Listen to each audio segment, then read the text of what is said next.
এ কি বাবা, এটা আমি কি দেখছি? তুই এ কাকে নিয়ে এসেছিস? তুই কি বিয়ে করেছিস বাবু? হ্যাঁ মা, আমি বিয়ে করেছি। আমি রত্নাকে অনেক ভালোবাসি মা। আর ওর বাড়িতে ওর বাবা মা ওকে বিয়ে দেওয়ার জন্য অনেক জোরাজুরি করছে। তাই আমি আর ওকে রাখিনি ওখানে। ওকে বিয়ে করে নিয়ে এসেছি মা। বাবু, তুই এটা একদম ঠিক কাজ করিসনি। তোকে নিয়ে আমাদের কত আশা, কত স্বপ্ন। তুই আমাদের একমাত্র ছেলে, আর তুই আমাদেরকে না জানিয়ে এমন কাজ করবি তা আমরা কখনো ভাবিনি। আমাদের আত্মীয় স্বজন, পাড়া প্রতিবেশী সবাইকে আমি এখন কি বলবো? দেখো মা, আমার আর কিছুই করার ছিল না। রত্নাকে বিয়ে করতেই হতো। তাই আমি ওকে বিয়ে করে নিয়ে এসেছি মা। তুমি আর কিন্তু কিন্তু করো না। তুমি ওকে গ্রহণ করে নাও। মেয়েটা কোন বংশের মেয়ে, কেমন মেয়ে তা তো কিছুই জানি না। এই মেয়ে, তোমার বাবা কি করেন আর তোমার বাবার নাম কি? মা, আমার বাবার নাম রতন চৌধুরী। আমার বাবা একটি মুড়ি মিলে কাজ করে। কি, আমাদের বাড়ির বৌমা কি না একটা মুড়ি মিল কর্মচারীর মেয়ে? আর এটাও কি আমাদেরকে মেনে নিতে হবে? বাবু, তুই ভালোবেসেছিস ভালো কথা, কিন্তু জাত বংশ দেখে ভালোবাসবি না? এটা কেমন কথা বাবু? মা, ভালোবাসা কখনো জাত বংশ থেকে হয় না। আর ওর বাবা তো অসৎ পথে ইনকাম করে না। ওর বাবা সৎ পথে ইনকাম করে। সেহেতু তোমার তো কোনো আপত্তি থাকার কথা নয় মা। দেখ বাবু, তুই আমার মনে যে কষ্টটা দিয়েছিস, এই কষ্ট আমি সারা জীবনেও ভুলবো না বাবু। তোকে নিয়ে আমার কত স্বপ্ন ছিল, তুই আমার সব স্বপ্ন এইভাবে মাটিতে মিশিয়ে দিলি বাবু। রাতুল, তুই একদম ঠিক কাজ করেছিস। তোর মায়ের কথাতে কান দিস না বাবা। বৌমা আমার খুব পছন্দ হয়েছে। তা মা, তুমি কি এইভাবে বাইরে দাঁড়িয়ে থাকবে? আসো মা, ভিতরে এসো। আর শোনো মা, আমি হচ্ছি তোমার শ্বশুর মশাই। আজ থেকে তুমি আমাকে বাবা বলে ডাকবে। আর তুমি আজ থেকে আমার মেয়ে হয়ে গেলে।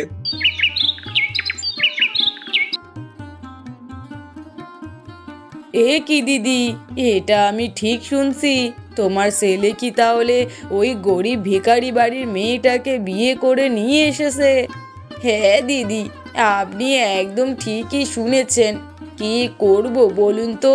ছেলে তো বিয়ের আগে কোনো রকম কিছু আমাদেরকে জানায়নি, আর জানালে কখনো এমন কাজ করতে দিতাম নাকি? তা ঠিক বলেছেন দিদি। তা এখন কি করবেন? চেয়ারম্যানের মেয়ে যে আপনার ছেলের জন্য পাগল, এখন তাহলে ওদেরকে না করে দেব? না দিদি, একদম না করার দরকার নেই। যেমন আছে তেমন থাক। দেখছি ছেলেটাকে যেভাবে হোক বুঝিয়ে বাজিয়ে এই মেয়েটাকে ছাড়াতেই হবে। এই মেয়ের ভূত আমার রাতুলের মাথা থেকে বের করতেই হবে। তা দিদি, আপনাকে একটা বুদ্ধি দেব। তুমি বরং মেয়েটার উপরে অত্যাচারের পরিমাণটা বাড়িয়ে দাও, তাহলে দেখবে ওই মেয়ে দিন তাড়াতাড়ি বাড়ি ছেড়ে ঠিকই চলে যাবে।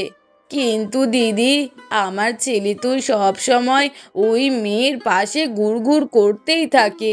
কিভাবে কি করব বুঝতেই পারছি না। তুমি এসব কি বলছো? ওই সহজ সরল মেয়েটার উপরে তোমার কিসের এত রাগ? তুমি চুপ করো, কোনো কথা বলবে না। তুমি সহজভাবে মেনে নিলেও আমি ওই মেয়েকে মেনে নিতে পারছি না। আসলে সব কিছু হচ্ছে টাকার লোভ। টাকার লোভে পড়ে মেয়েটা আমার ছেলেটাকে ফাঁসিয়েছে, এই বাড়ির বউ হয়ে এসেছে। তা কি আমি জানি না? দেখো, তুমি এসব ভুল ভাবছো। তারা দুজন দুজনকে ভালোবাসে। তাই তো রাতুলকে বিয়ে করে নিয়ে এসেছে। এখানে টাকার লোভের তো আমি কিছুই দেখছি না। তুমি আমাকে যতই বোঝাও না কেন, আমি বলেছি যখন ওই মেয়েকে আমি মানবো না, তো মানবো না। যেভাবেই হোক চেয়ারম্যানের মেয়েকেই এই বাড়ির বউ করে নিয়ে আসবো। ঠিক আছে, আমি বেঁচে থাকতে তুমি কেমন করে এই কাজ করো আমিও দেখে নেব। আমার মেয়েটাকে আমি কোনো রকম ভাবে কোনো কষ্ট পেতে দেব না। ওকে আমি মেয়ে বলে রেখেছি। ওর উপরে কোনো অন্যায় আমি হতে দেব না। বাবু, এখনো সময় আছে, কি করবি ভেবে দেখ। চেয়ারম্যানের মেয়ে এখনো তোকে বিয়ে করতে চায়। তোর যে বিয়ে হয়ে গেছে সে কথা সে শুনেছে, কিন্তু তার তাতে কোনো আপত্তি নেই। তুই রাজি হয়ে যা না বাবু। না মা, আমি বিয়ে করতে পারবো না। বিয়ে আমার হয়ে গিয়েছে মা, আর রত্না আমার স্ত্রী। আমি বিয়ে করতে পারবো না। এমন করিস না বাবু, চেয়ারম্যান তোকে অনেক পছন্দ করে। অনেক দিন আগের থেকেই তার মেয়ের সাথে তোর বিয়ের কথা আমরা বলে রেখেছি। আর এর মাঝখানে তুই এমনভাবে যে কাজটা করে বসবি তা আমরা কেউই বুঝতে পারিনি। বাবু, তুই এমন কাজটা কেন করলি? মা, ভালো লাগা ভালোবাসা কখনো বলে কয়ে আসে না। আমার রত্নাকে প্রথম দেখাতেই অনেক ভালো লেগেছিল, তাই আমি রত্নাকে বিয়ে করেছি মা। এখানে আমি চেয়ারম্যানের মেয়েকে আমার স্ত্রী হিসেবে মানতে পারবো না। রত্নাই আমার স্ত্রী। বাবু, তুই তাহলে আমার কথা শুনবি না? ওই মেয়েকেই বউ করে এই বাড়িতে রাখবি? ঠিক আছে, যা ভালো বুঝিস তাই কর। তবে একটা কথা বলছি, ওই মেয়েটা আমাদের জন্য কিন্তু সুবিধার হবে না। এমনভাবে কয়েক মাস কেটে যায়। রত্না 2 মাসের গর্ভবতী। জানো রত্না, আজকে আমি অনেক খুশি। আমি বাবা হতে চলেছি। আর এই খবরটা জানার পর থেকে আমি আর নিজেকে সামলাতে পারছি না। আমি ভীষণ খুশি রত্না। হ্যাঁ গো, আমিও অনেক খুশি। আমাদের একটা সন্তান হবে। আমাদের সন্তান আমাকে মা বলে ডাকবে, আর তোমাকে বাবা বলে ডাকবে। এর থেকে খুশি আর কিছুই হতে পারে না। হ্যাঁ রত্না, তুমি আমাকে এই যে উপহারটা দিলে, এই উপহারের কথা আমি সারা জীবনেও ভুলবো না। কিন্তু রত্না, তুমি কি আমাকে বলতে পারবে আমাদের ছেলে হবে নাকি মেয়ে হবে? এ কি, এটা কেমন কথা? ছেলে হবে কি মেয়ে হবে এটা তো সম্পূর্ণ উপরওয়ালার হাত। আমরা কি করে জানবো বলো? আর তাছাড়া তুমি কোন সন্তান চাও বলো তো? না গো, ব্যাপারটা তেমন নয়। উপরওয়ালা আমাদেরকে খুশি হয়ে যেটা দেবেন আমরা সেটাই খুশি মনে নেব। আমাদের কোনো কিছু চাওয়ার নেই। আমাদের যে একটা সন্তান আসছে এটাই আমাদের কাছে অনেক। ছেলে মেয়ে নিয়ে আমি ভাবি না। একটা সুস্থ সন্তান স্বাভাবিকভাবে দুনিয়াতে আসবে, এটাই আমাদের কাছে অনেক। এমনভাবে দেখতে দেখতে কয়েক মাস কেটে যায় এবং রত্নার গর্ভে থাকা সন্তান দিনের পর দিন রত্নার গর্ভে বাড়তে থাকে। জানো তো, আমার শরীরটা খুব একটা ভালো লাগছে না। আমাকে নিয়ে চলো না, একটু ডাক্তারের কাছ থেকে ঘুরিয়ে নিয়ে আসবে। হ্যাঁ গো, তোমাকে নিয়ে ডাক্তারের কাছে নিয়ে যাব। তাই তো আজকে আর অফিসে গেলাম না। চলো, তোমাকে নিয়ে ডাক্তারের কাছে যাব। এরপর রত্না এবং রাহুল ডাক্তারের কাছে যায় এবং সেখানে কিছু টেস্ট করার পরে রাতুল কোনোভাবে জানতে পারে রত্নার গর্ভে কন্যা সন্তান বড় হচ্ছে। বাবু, তুই এটা কি শোনালি আমাকে? তোর কি না শেষ পর্যন্ত মেয়ে সন্তান হবে? এটা কি আমি আশা করেছিলাম? আমি তোর বউকে যেভাবে হোক মেনে নিয়েছিলাম। তোর বউ গর্ভবতী এটুকু ভেবেছিলাম। তোর বউ নিশ্চয়ই একটা পুত্র সন্তানের জন্ম দিতে পারবে, কিন্তু না, তোর বউ আমাকে হতাশ করেছে। তোর বউ কিনা শেষ পর্যন্ত একটা মেয়ে সন্তান জন্ম দেবে। আর তুইও কি সেটাই চাস বাবু? মা, ছেলে মেয়ে নিয়ে আমি অত ভাবি না।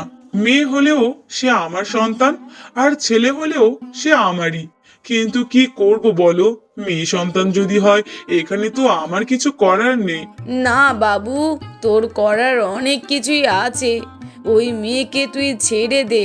আমাদের বাড়িতে একটা পুত্র সন্তানের দরকার। আমাদের এত বিলাসবহুল বাড়িঘর, আমাদের জমি জায়গা, সব কিছু কে ভোগ করবে? আমাদের তো একটা নাতি দরকার।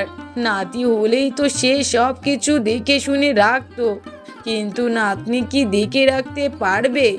সবকিছু ঠিক আছে মা, তাই বলে কন্যা সন্তানের জন্য আমি আমার স্ত্রীকে ছেড়ে দেব? এটা কেমন কথা মা? বাবু, তোর ভালো চাই বলেই বলছি। চেয়ারম্যানের মেয়ে এখনো তোর জন্য অপেক্ষা করে আছে। তুই যেদিনই বলবি সেদিনই চেয়ারম্যানের মেয়ে তোকে বিয়ে করতে রাজি। তুই রাজি হয়ে যা না বাবা, দেখবি চেয়ারম্যানের মেয়েকে বিয়ে করলে তোর পুত্র সন্তান ঠিকই হবে। ওই অপয়া অলক্ষীটাকে তুই এই বাড়ি থেকে বের করে দে। ওই মেয়েকে আমি আর মেনে নিতে পারি না। বাবু দেখ, তোকে আবারও বলছি, তোর মায়ের কথায় তুই কান দিস না। বৌমা আমাদের লক্ষ্মী, হীরার টুকরা। ওই বৌমাকে তুই কখনো অবহেলা করিস না বাবু। তুই বৌমাকে কখনো ভুল বুঝিস না। মেয়ে সন্তান হলে কি আছে, এটা তো কোনো অপরাধের কাজ নয়। না বাবা, মা বলেছে বলে যে আমি রত্নাকে ছেড়ে দেব এমনটা নয়।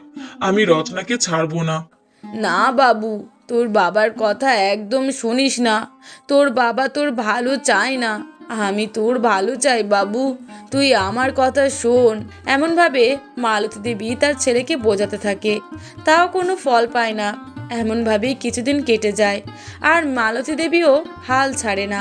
সে প্রতিনিয়ত তার ছেলেকে বোঝাতে থাকে।